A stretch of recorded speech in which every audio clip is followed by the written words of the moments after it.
Tombora ya CAF Confederation Cup 2026 2027 yamaze kugera hanze, aho ikipe ya APR FC yatomboye bita Les Aigles du Congo yo muri Repubulika Iharanira Demokarasi ya Congo. Umukino ubanza uzabera muri RDC hagati ya tariki ya 4 ndetse n'itariki 6 Nzeri. Mu gihe umukino wo kwishyura uzabera i Kigali hagati ya tariki 11 na tariki 14 Nzeri. Ikipe izakomeza hagati ya APR ndetse na Les Aigles du Congo izahurana n'iyatsinze hagati ya Zamalek yo mu Misiri ndetse na AS Polo yo muri Djibouti mu ijonjora rya kabiri rya CAF Confederation Cup 2023-2027. Ku rundi ruhande Rayon Sport ihagarariye u Rwanda yo yatomboye Pante Sportif Dinde yo muri Cameroon. Umukino ubanza uzabera muri Cameroon hagati ya tariki 4 na tariki 6 Nzeri 2026. Umukino wo kwishyura uteganyijwe hagati ya tariki 11 ndetse na 16 Nzeri uzabera i Kigali. Si ubwa mbere amakipe yombi agiye guhura kuko yaheruka guhura mu 2015 nabwo ahura muri iki cyiciro. Icyo gihe Gikundiro yatsinze umukino ubanza wabereye Douala ku gitego kimwe ku busa, yatsinzwe n'umusore witareho Uwambaje Imana. Mu gihe umukino wo kwishyura nabwo Rayon Sport yatsinze igitego kimwe ku busa ni Kigali, gitsinzwe n'umusore bita Isaac Muganza.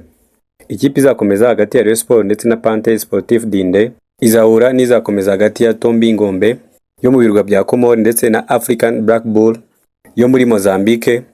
Ijonjora rya kabiri rizakinwa mu Kwakira. Ese urabona ari ikipe itomboye neza hagati ya APR FC ndetse n'ikipe ya Rayon Sport? Mbere ko tuza kubiganiraho reka tubanze twumve icyo uyu umurigent wa football yo mu Rwanda bita Kagere Medi wakoze ibintu bigiye bitandukanye, icyo yatangaje kuri aya makipe, icyo yayasabye gukora kugira ngo azarebe ukuntu yitwara neza. Turaza tugaruka tusesengura neza uburyo match tubusesengure neza uburyo aya makipe yatomboye amakipe akomeye n'ikipe ishobora kuba yatomboye ikipe yoroshye ku buryo bishobora kuyorohera guhita ikomeza mu buryo bworoshye. Katonze kumva ka video ke uburyo yagira inama aya makipe agomba kwitwara muri CAF Confederation Cup. Zamuke ni twewe nyine nabyo kuvuga ngo hari undi uri budufashe, so nago navuga APR gusa ariko champion agomba kubekomeye ikintu cya mbere. Hanyuma wenda birumvikana ko kuri Rayon Sport bijyanye no kunako kuri APR bijyanye no kuntu tombora yagenzo bisanga ibigoye kubera ko nyine mu ijondo nyine byishobora gusezera iyo kipe yo muri Congo mu ijonjora rya kabiri kayitihura na Zamalek.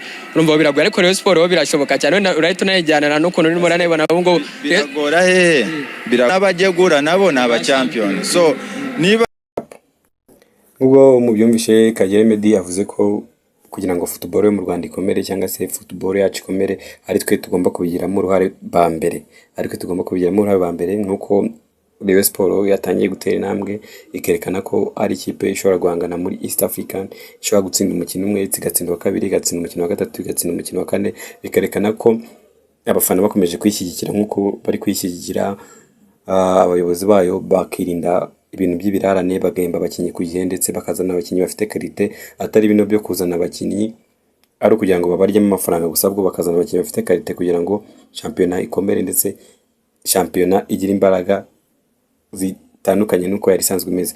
Ni ibintu ubona ko abantu benshi kunda kubigarukaho bavuga ati kugira ngo championnat yacu ikomere tugomba kuzana abakinnyi bari qualifié. Ntabwo ushobora kuzana umukinnyi maze umwaka yicaye adakina ngo umuzanye mu ikipe ikomeye nka Rayon Sport cyangwa APR ngo agomba kubanzamo kandi agomba kuguha umusaruro. Uwo nta mukinnyi uburimo ushobora kuguha umusaruro, ahubwo tuba tukwiye kujya ku isoko tukareba abakinnyi nka za Simba ziba ziri gushaka nka zino kipe za Zamalek zikomeye kugira ngo natwe twubake champion ikomeye, champion ishobora guhangana nayo makipe yo hanze. Ntabwo waba uri kugura abakinnyi bamaze imyaka 3 badakina ngo ujye guhangana n'izo kipe za Zamalek zo ziri gukina zikeneye abakinnyi bafite tara bashobora no kuva hano bakajya gukinira Burayi cyangwa bakajya gukina muri za Saudi Arabia.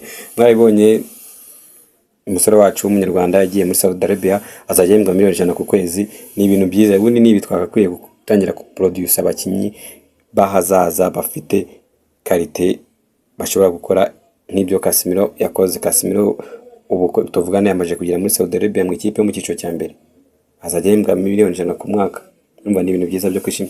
Ikipe ya Rayon Sport yo bintu n'uburyohe, ibintu byose bimeze neza cyane kabisa. Akakanya tuvugana Rayon Sport iri mu myitozo kuri Stade Amahoro, iri mu myitozo kuri Stade Amahoro. Ubona ko abakinnyi akanyamuneza ni kose, abakinnyi barishimye bari kuvuga ati ejo muzaze kudushyigikira, ejo muzazakiri kare kugira ngo dukore ibintu bitigeze bibaho, ibintu bitigeze bibaho kabisa.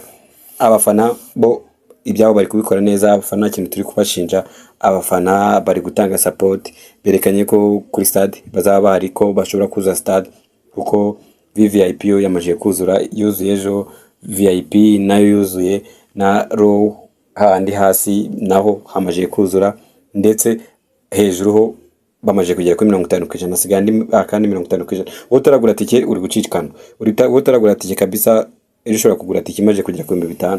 Mwarabibonye kuri Press Stadium, abantu baravuze ati turagura tike, tugeze ku kibuga bageze basanga tike ya make isigaye ni 10,000. Nawe rero utaza gucikana na match ejo, azaba ari umuriro kariho duhurira tuza kureba uko match izagenda.